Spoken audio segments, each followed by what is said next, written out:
আজকে আমি আপনাদের সম্মুখে জাকাত সম্পর্কে কিছু আলোচনা করব ইনশাআল্লাহ। কারণ অনেক মানুষ জাকাত ফরজ হওয়ার পরেও জাকাতটা আদায় করে না। আবার কিছু সংখ্যক মানুষ আছে যে নিজের ব্যবহৃত সোনা, তারপর রূপা, এগুলোর উপরে জাকাত হয় কি হয় না, এর উপরে কিছু সংখ্যক মানুষ কনফিউজ আছে। তো গতিকে আমি কোরআনুল কারিম থেকে একটি আয়াত তেলাওয়াত করব। সেই আয়াতের ভিতরে মহান আল্লাহ পাক নিজেই জাকাতের কথা বর্ণনা করেছেন। আল্লাহ পাক রব্বুল আলামিন বলেন, বিসমিল্লাহির রহমানির রহিম, ওয়াল্লাযীনা ইয়াকনিজুনা আয-যাহাবা ওয়াল ফিদ্দা ওয়া লা ইউনফিকুনাহা ফী সাবিলিল্লাহ ফাবাশশিরহুম বিআযাবিন আলীম। এই আয়াতের ভিতরে মহান আল্লাহ পাক বলেছেন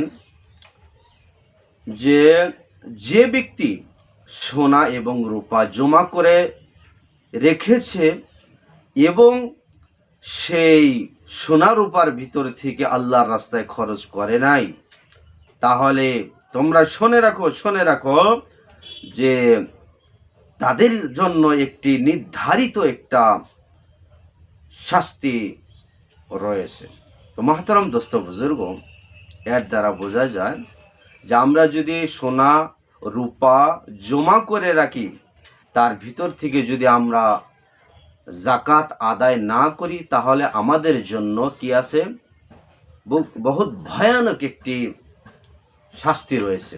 আর যদি এই সোনা এবং রূপার ভিতর থেকে যদি আমরা জাকাতটা আদায় করে দিতে পারি, তাহলে আমাদের জন্য খুশির সংবাদ আছে। মাহতারাম দোস্ত বুজুর্গ, তারপরের আয়াতে মহান আল্লাহ পাক রব্বুল আলামিন বলেন যে ইয়াউমা ইউহমা আলাইহা ফি নারি জাহান্নামা ফাতুকওয়া বিহা জিবাহুম উজুহ ওয়া জুনুবুহুম ওয়া যুহুরুহুম হাযা মা কানাজতুম লিআনফুসিকুম ফাযুকু মা কুনতুম তাকনিজুন। মহান আল্লাহ পাক রব্বুল আলামিন দ্বিতীয় আয়াতের ভিতরে কি বলছেন, কইছে কোনো ব্যক্তি যদি সেই সোনা এবং রূপার থেকে আল্লাহর রাস্তায় যদি খরচ না করে, তাহলে তাদের জন্য কি ভয়ানক শাস্তি রয়েছে, যে সেই সোনা এবং রূপা দিয়া কি করা হবে, তাদেরকে কিয়ামতের দিন গরম করে তাদের পেশানি অর্থাৎ তাদের কপালে দাগ দেওয়া হবে। ওয়া জুনুবুহুম ওয়া যুহুরুহুম, তাদের পিঠের ভিতরে দাগ দেওয়া হবে। আর বলা হবে যে এই ছিল তোমার মাল, যে মালকে তুমি নিজের জন্য জমা করে রেখেছো। ফাযুকু মা কুনতুম তাকনিজুন, গতিকে তুমি নিজের জমা করা সমস্ত সোনা এবং চাঁদিকে তোমরা কি করো, এর মজা, এর শাস্তি তোমরা ভোগ করতে থাকো। মাহতারাম দোস্ত বুজুর্গ, কিন্তু এই আয়াতের দ্বারা আমরা একটা কথা বুঝতে পারলাম না, যে সোনা এবং চাঁদি কি জমা করা যাবে না, বাড়িতে রাখা যাবে না? এইটা যদি আমরা বুঝি তাহলে আমাদের ভুল ধারণা। জমা করা যাবে, রাখা যাবে। আপনি 10 ভরিও রাখতে পারবেন, 20 ভরিও রাখতে পারবেন, জমা করা যাবে। কিন্তু এখানে উদ্দেশ্য হলো, কোনো মানুষ যদি জমা করার পর সেখান থেকে শরীয়তের নির্দিষ্ট যে অংশটা আল্লাহর রাস্তায় যাকাত দেওয়া হয়, ততটুকু যদি আমরা না দেই, তাহলে ওই জমা করা যেটা সোনা এবং গয়না রয়েছে, সেটা আমার জন্য আযাবের কারণ হয়ে যাবে। আর যদি আপনি সেখান থেকে যাকাতটা আদায় করে দেন, তাহলে আপনার জমাটা আপনার জন্য কোনো ক্ষতিকর হবে না। মাহতারাম দোস্ত বুজুর্গ, একটি কিতাব আছে, যে কিতাবের নাম হচ্ছে মাসাইলে যাকাত। তার লেখক হচ্ছেন হযরত মাওলানা মুহাম্মদ রফাত সাহেব কাসিমি, মুদাররিস দারুল উলুম দেওবন্দ মাদ্রাসা। মাহতারাম দোস্ত বুজুর্গ, তিনি এই কিতাবের ভিতরে লিখছেন সাফা নাম্বার 76 এই কিতাবের ভিতরে লিখছেন যে সোনে চাঁদি पर জাকাত क्यों है, কইছে সোনা এবং রূপার উপরে জাকাত কেন? মানুষের যেহেতু এই বস্তুটা ব্যবহার করে। আবার একটি জায়গা আমরা পেয়েছি যে মানুষের দরকারি প্রয়োজনীয় বস্তুর পরে এক্সট্রা কোনো মানুষের যদি 52.5 তোলা রূপার মালিক হন তার উপরে জাকাত ফরজ। কিন্তু এখানে বলা হইতেছে যে সোনে ও চাঁদি পর জাকাত কি হয়ে, অর্থাৎ সেই সোনা এবং রূপা সে নিজে ব্যবহার করে, তারপরেও তার উপরে জাকাত কেন লিখেছেন, এই কথাটা আপনাদেরকে আমি কিতাবের পড়া হিসাবে আপনাদেরকে আমি একদম বুঝিয়ে দেব ইনশাআল্লাহ। তো এখানে লিখেছেন যে কোনো মানুষের কাছে টাকা থাকলো, টাকাটা कैसे उसका ये रुपया से तिजारत करने की किसने मना किया है? अब अगर खुद ना करो तो शरीयत उसकी जिम्मेदार नहीं। মাহতারাম দোস্ত বুজুর্গ, এখানে একটা বস্তু আমরা বুঝতে পারলাম যে মানুষের জন্য টাকা আল্লাহ পাক দিয়েছেন নিয়ামত স্বরূপ। এই টাকাটা আপনি যদি বাড়িতে জমা রাখেন, আপনি বিজনেস করলেন না, শরীয়তে আপনাকে কি আপনার কোনো জিম্মাদারি নেবে না।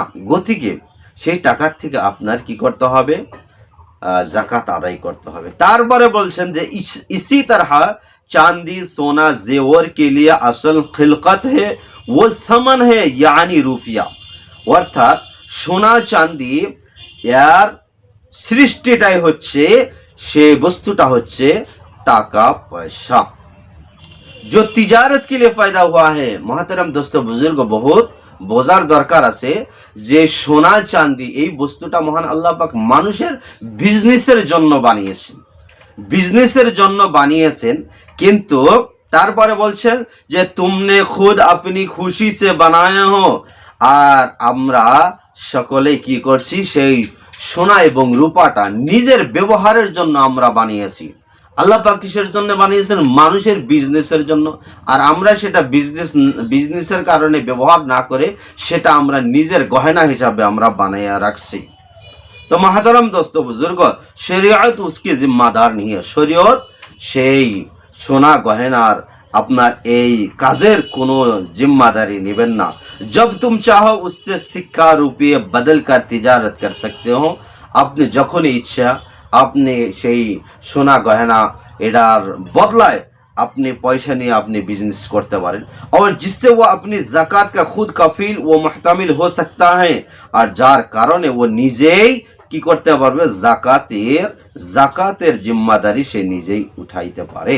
তো মাহতারাম দোস্ত বুজুর্গ, এর দ্বারা বোঝা যায় আমরা এই কিতাবের ভিতরে পাইলাম, এই কিতাবটা দেখেন, এই কিতাবটা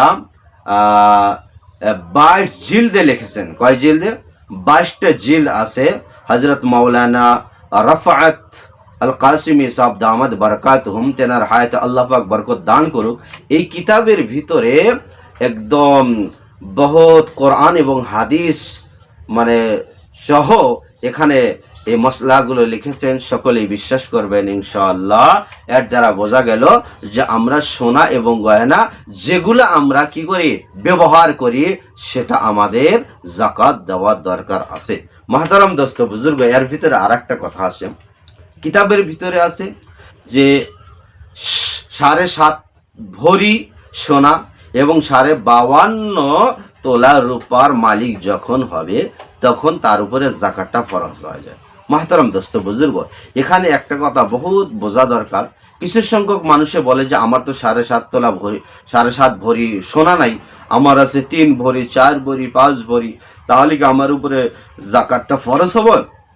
এই কিতাবের ভিতরে লিখেছেন, এই যে কিতাবটা দেখতেছেন, এই কিতাবে আপনি স্টাডি করতে পারেন, এই কিতাবের ভিতরে আছে। মহাতারাম দোস্ত বুজুর্গ, এই কিতাবের ভিতরে লিখেছেন যে কোনো ব্যক্তি যদি 7.5 তোলা রূপা নাই, 7.5 তোলা রূপা থাকলে তার উপরে কি হয়, জাকাত ফরজ হয়। এই সুরতটা হলো শুধুমাত্র সোনা তার কাছে আছে, টাকা পয়সা কিচ্ছু নাই, তখন 7.5 তোলা ধরা হবে।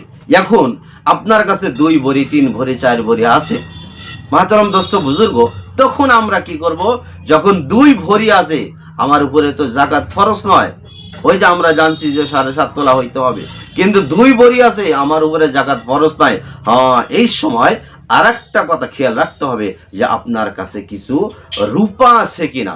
যদি রূপা থাকে তাহলে সেই রূপা আর 2 তোলা ভরি অর্থাৎ 2 ভরি সোনা, এই 2টা বস্তু আপনার প্লাস করতে হবে, সেটা হিসাব করতে হবে। আপনার হিসাব করার পর যদি 52.5 তোলা রূপার সমপরিমাণ টাকা হয় তাহলে আপনার উপরে জাকাত ওয়াজিব হয়ে যাবে।